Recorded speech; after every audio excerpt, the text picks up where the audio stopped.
Title MMA's got you covered with everything you need to get into MMA like a pro.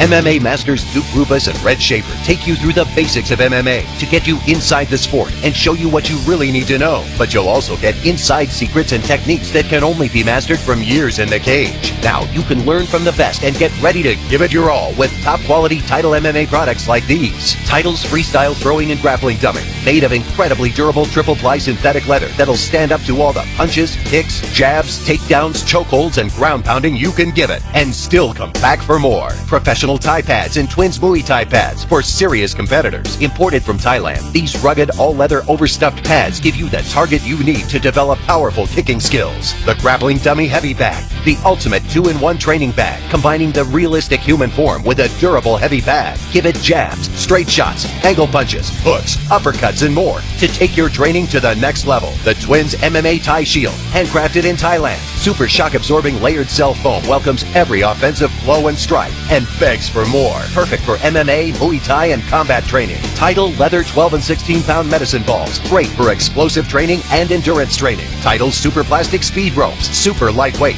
but ball-bearing fast. Top quality leather headgear from Title Boxing, Title MMA, and Twins offer you the most protection in your training routine. Title MMA Gel Pro Shin Instep Guards feature our exclusive gel-enforced lining for even greater protection and form fit. Double padding where you need it most. Twins Open Palm Wrist Strap Gloves, designed for training and competition. A full half-inch of padding over knuckles, fingers, and back of the wrist for uninhibited attack. Full leather construction with elastic thumb loop for excellent freedom of movement and security. Title Platinum Body Protector, perfect for working on body shots and lower body techniques. Use in conjunction with punch mitts to simulate actual sparring. The special layered cell foam really takes a pounding. All these and more Title MMA products will have you looking, feeling, and fighting like the warrior you need to be. Let Duke and Red teach you the tricks of the trade that'll have you winning fights in no time. Bigger, better, faster, and stronger with Title MMA. Check out these products and more at TitleMMA.com. Do it now.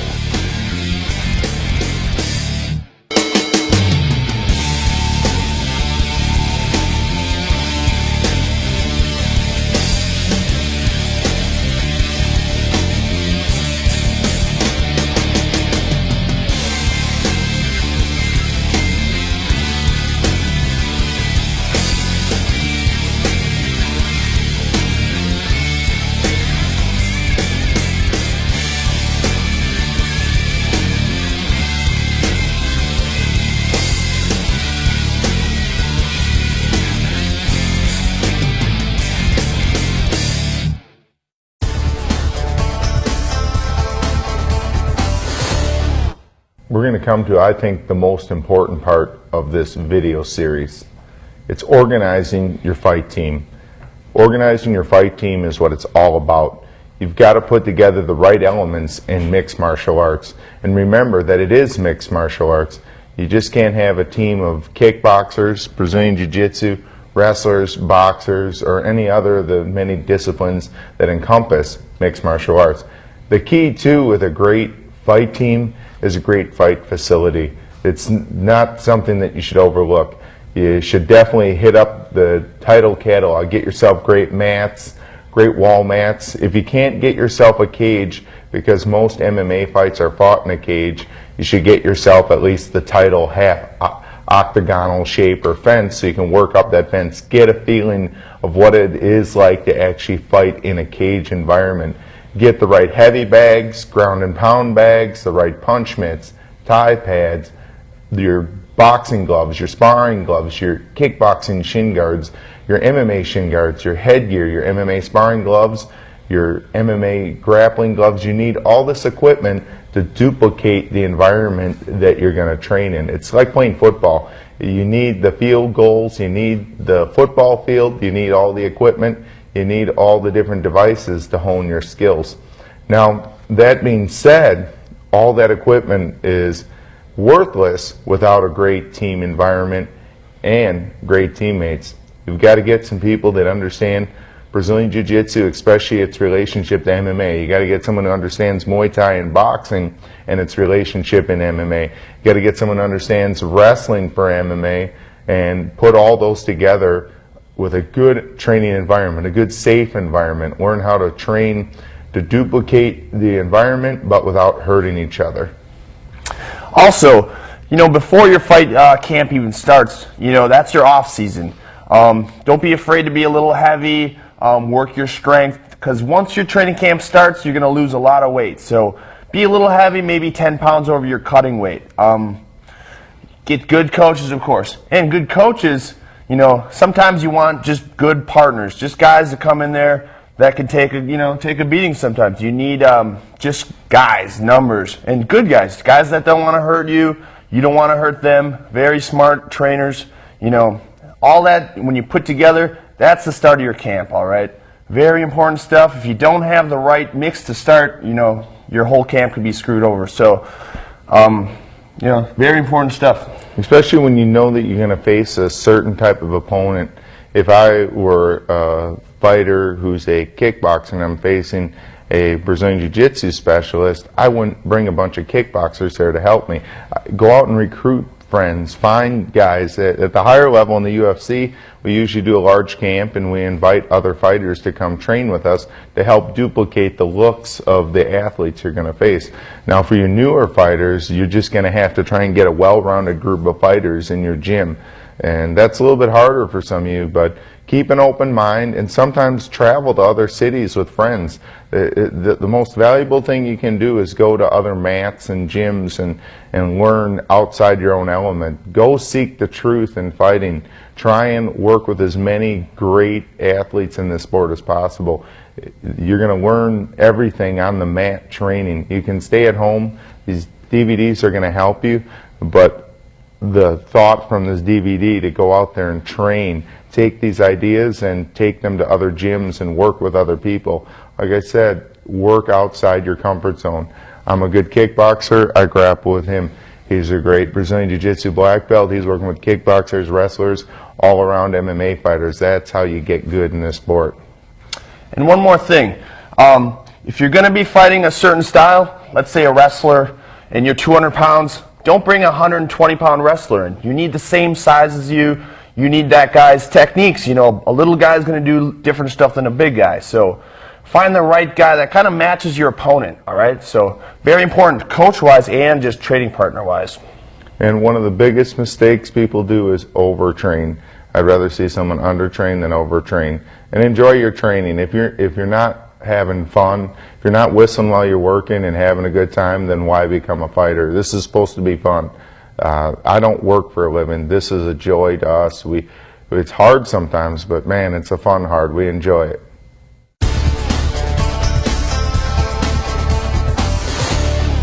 When your training camp starts, of course, diet is very important.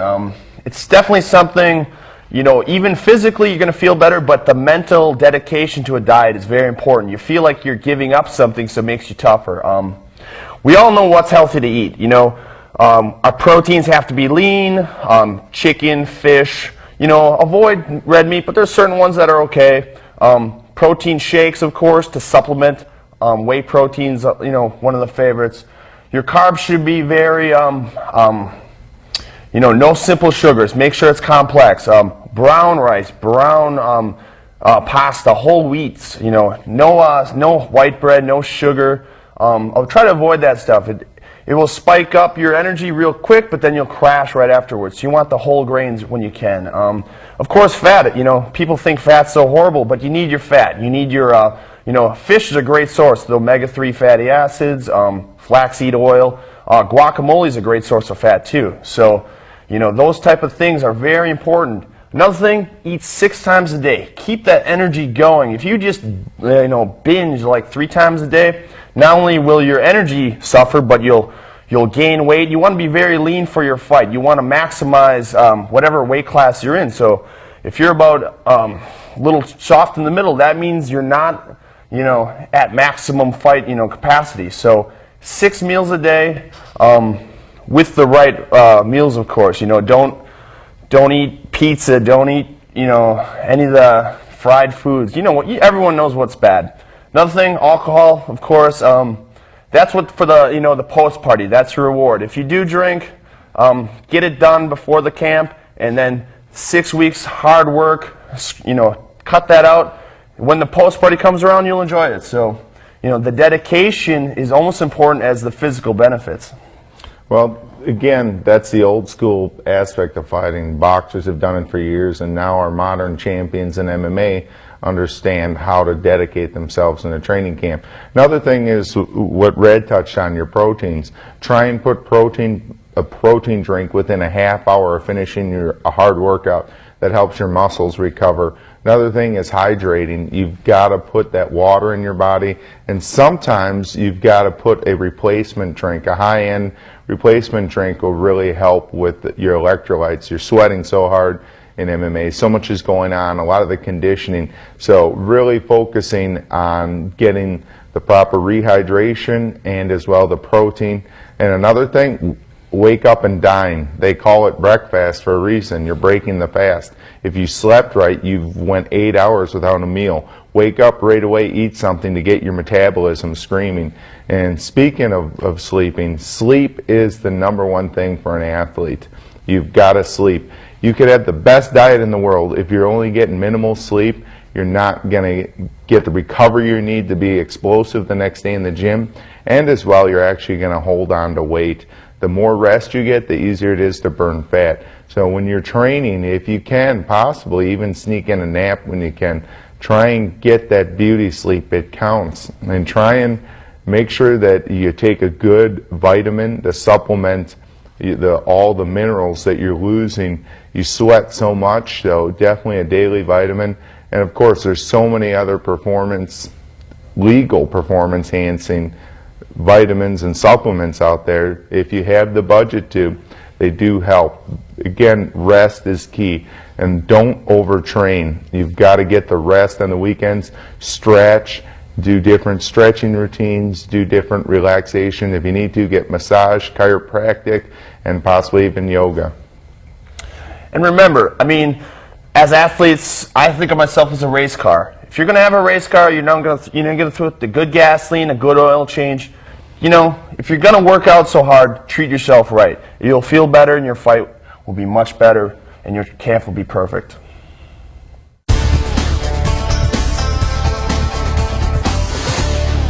So now your training camp is starting. In general, the average is about a 6-week camp. Some people do more, 8, and I've even heard of 10-week training camps, but in MMA it's so intense, 6 weeks is kind of the average, okay? So, week 1 and 2, we're starting our training camp. We're big, we're strong, we're in decent shape, but we're not quite in fight shape yet.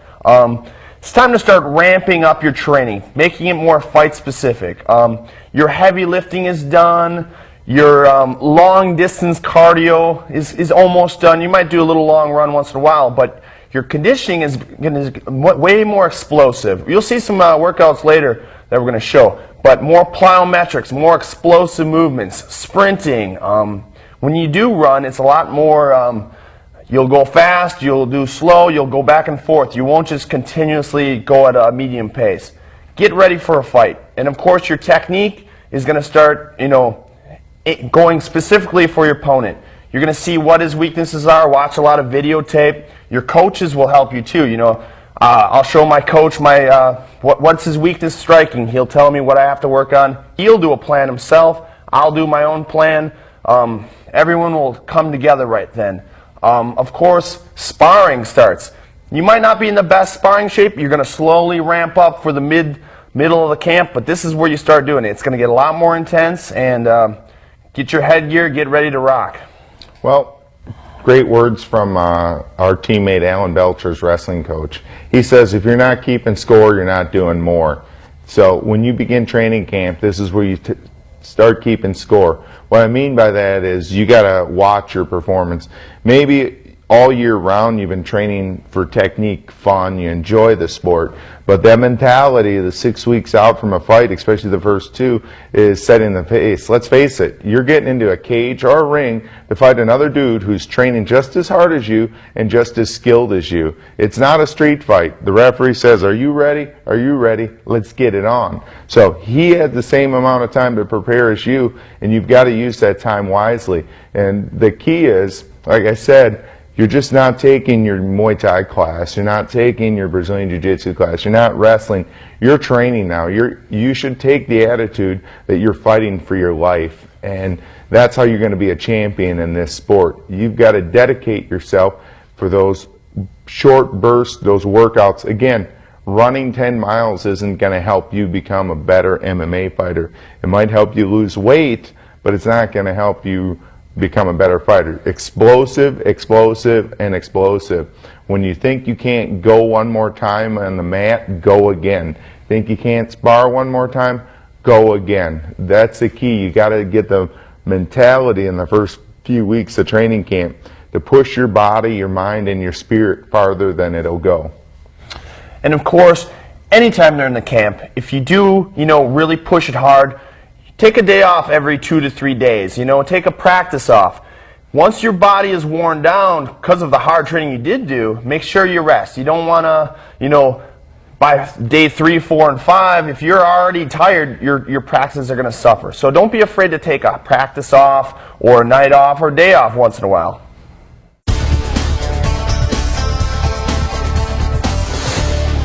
We've entered the medium or center stage of your training camp. If it's a 6-week camp, it's weeks 2 to 4. This is where my guys hate me. Truly. I am cracking the whip hard because it's my job. My job as a coach is to make sure that you get out there and get after it and make sure you get off that stool every round to try and win that fight.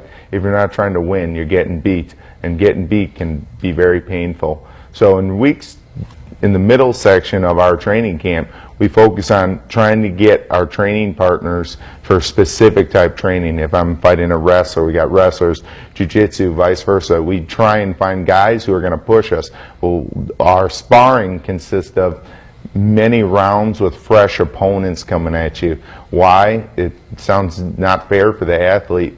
Fighting isn't fair. It sucks. It's the hardest sport on the planet in my book. So we want to get you mentally tough and physically tough as well. The conditioning, we try and peak out higher and higher. We want to go farther than we've ever gone on each workout. As well, we try and critique that technique, get the technique tighter, more positives, less negatives. And as well, your rest should pick up. You've got to pick your rest up. You're going to sleep more, you're going to rest more, and you're going to start watching more videotapes. As well, learning on the mat, you learn audio and visually. So watching videotape, learn, study your opponent if you get a chance to get video on your opponent. If not, you're going to watch other fighters that you'd like to fight like, rather. Train your mind to fight like them.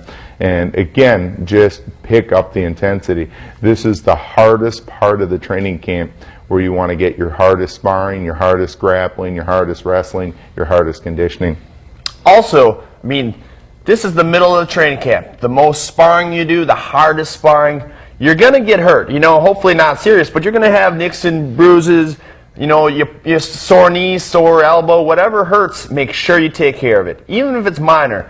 A lot of times those minor injuries turn into major injuries very fast. If you got a sore knee, ice it when you get home. Take your anti-inflammatories, put a brace on it. Don't, let it go. Because even if it hurts a little bit, it's going to start suffering more and more. Your practice is going to hurt. And of course, if you just hurt a knee, maybe you start favoring it, and then you hurt a hip, or you hurt an ankle, or something else gets affected by it. So take care of your injuries. And you're going to get them. You're going to get small injuries. And that shouldn't keep you out of practice, though. Take care of them. And you got to be tough. This is the hard part of the training camp. So, you go home, rest, eat. You're still eating perfect. You got your rest days, but it's all mental toughness from here out. Definitely, definitely. I say it all the time in practice. So you're hurt or you're injured. That's the difference. This is a contact sport. Some of the greatest fighters have gone into fights injured, or hurt rather, and even sometimes injured. So you got to learn to push yourself. But recovery's key. Get your sleep. Take the good food. You've got to get good food in your system, and rest. Rest is everything at this point. And you're going to be tired. You're going to be mentally drained, spiritually drained. But this is where we separate the fighters from the non-fighters. This is where you separate the never was's and the never will be's from the stars. So the mid part of the training camp is the hardest part, but this is where you get your confidence to win that fight.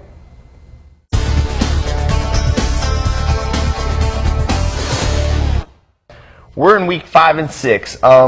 This is kind of the home stretch. You should be peaking right now. Your cardio should be at its best.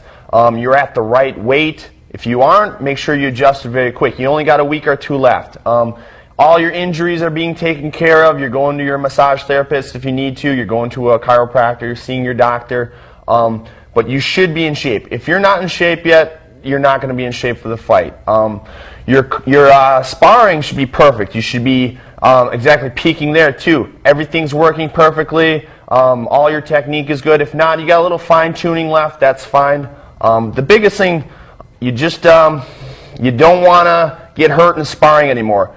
Week 5 is kind of the peak week. You're still going to do a lot of sparring. The week 6 of the fight, I like to cut out sparring. You're still going to play spar a little bit, but you don't want to get cut. You don't want to really get hurt the week of the fight. Plus, you're already there. You've already done the work. No sense in going hard. You're not going to gain anything. Like weightlifting, some of the other stuff, don't be afraid to cut it out now. You've got all the strength you're ever going to gain. Anything done in that last week and a half is maintenance. You're not going to gain anything by doing a lot of explosive workouts. So be healthy, heal up, let the muscles heal that you've already destroyed in your other weeks of training. So this is your peaking, and you're going to flatten out. So don't push it too hard here. You don't want to get hurt. Well, it's just something I see a lot in the fight game is people treat their fight camp like a college exam. Hey, let's cram the last couple weeks. In my experience over many years, if you don't have it now, you're not going to have it.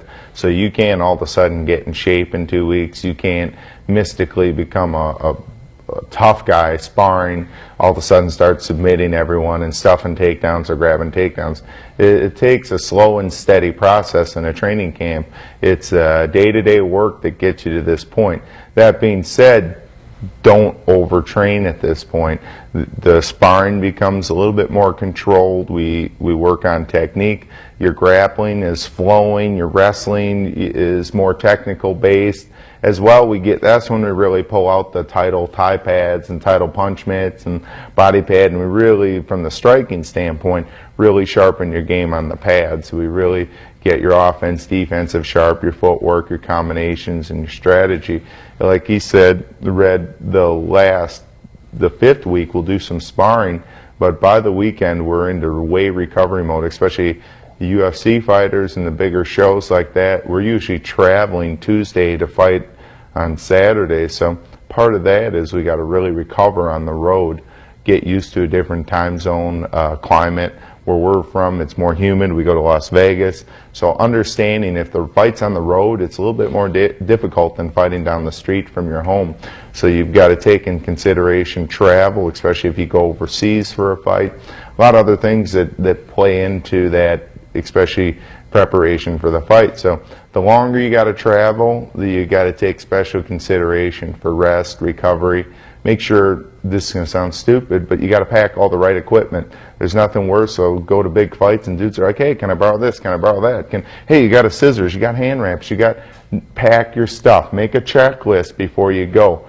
If you want to be a professional fighter, behave like a professional fighter. Have all your stuff. Coaches have your stuff. There's nothing more disconcerting to an athlete if he's running around all week. He's focusing on his opponent and you don't have the right stuff to prepare to be a champion. Get your kit, get your training equipment, pack. My rule of thumb is pack more than you need. You'll be fine. And remember, you're the star quarterback.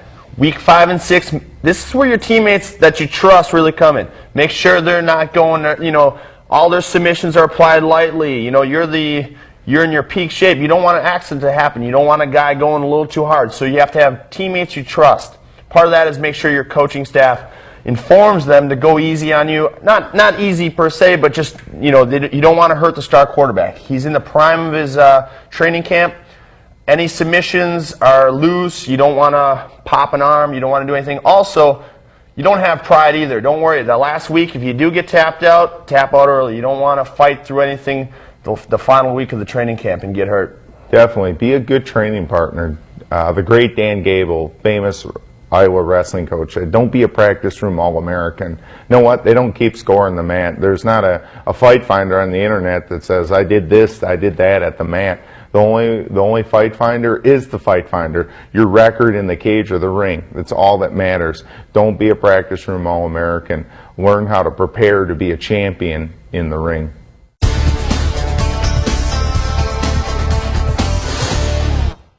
Cutting weight might be the worst thing about the fight, worst thing about the camp, worst thing about fighting in general. Cutting weight is sometimes bad, but if you do it right, it's not as bad as it should be, you know. It's all very scientific, okay?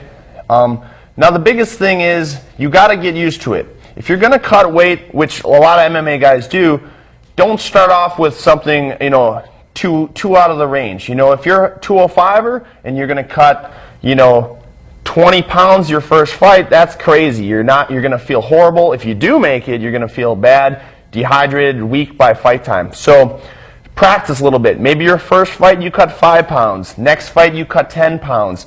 And even when you do get good, don't overdo it.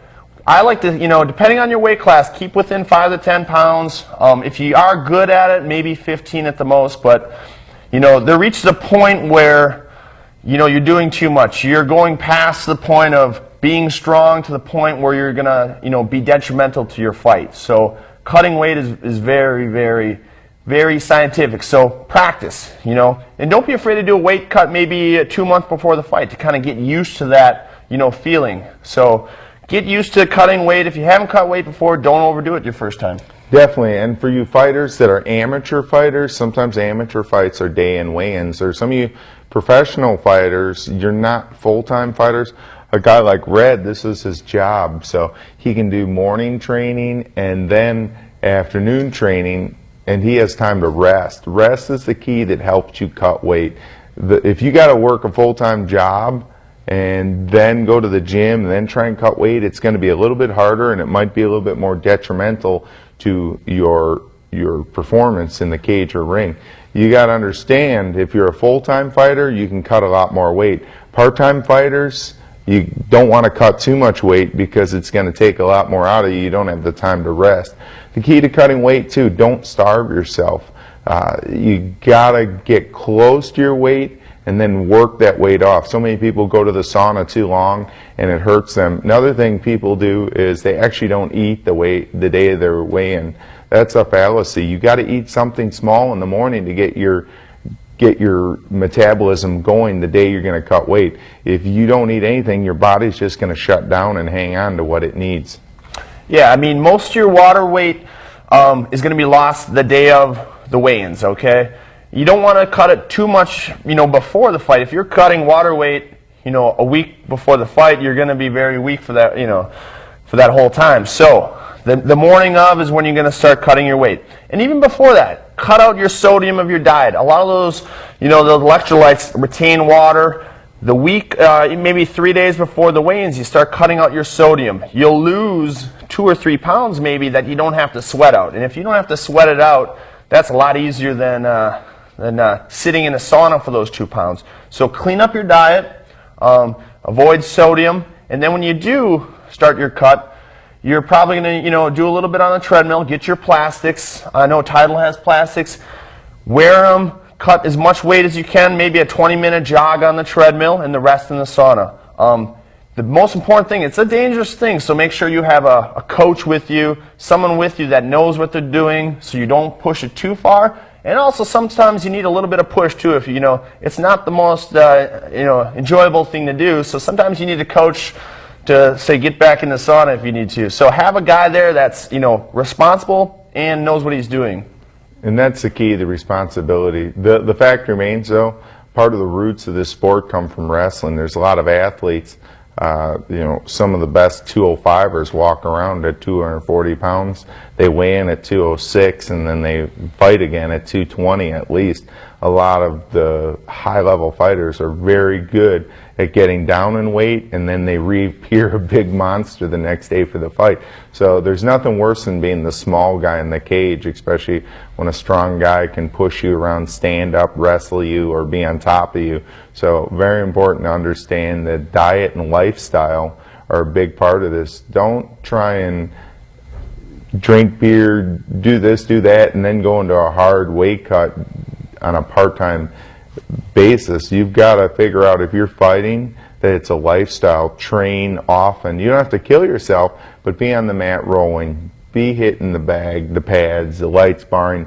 The easier it is to cut weight, the more often you train. If you go from not training all year round and then I'm going to do a training camp, of course the weight cut's going to be hard. But if you make MMA a lifestyle, it's going to be much easier for you to maintain that weight. One more thing. Cutting weight is important, but of course if you did cut 5 to 10 pounds, make sure you rehydrate. Very important thing. A lot of fighters do the mistake. As soon as they get done weighing in, they go grab some water and go to a buffet. Bad idea. I've seen a lot of bad things happen. Make sure you drink your water slowly. You're going to have a liter every half hour. You get some protein and some carbs the whole time. Nothing worse than going from about a few hours of not drinking, not eating, to a buffet, drinking all, bad things happen. So do it right. Slowly rehydrate, slowly get your energy. You'll feel much better the day of the fight, and you won't, lose your lunch right after the weigh-ins. Definitely. Another thing too, if you like Red said, if you want to practice cutting weight, maybe go to a jiu-jitsu tournament. It's a good option. Or if you're a wrestler, go to a wrestling tournament. Go take another fight outside the discipline just to practice it. If you want to go to tournaments and just try the weight cutting. Because like I said, the first time you do it, and a lot of it messes with your head a little bit. So make sure that this is something that you're close to at first. Don't go, hey, I see the guys on the UFC TV do this, so I'm going to do it. Yeah, remember, this is what these guys do. A lot of guys grew up doing this in the sport. And as well, they get the rest all day. So don't overdo it. You'll hurt yourself. All right. Most important thing, be safe. Do some research. Just don't wing it. And as well, you can cut all the weight in the world. That don't mean you're good.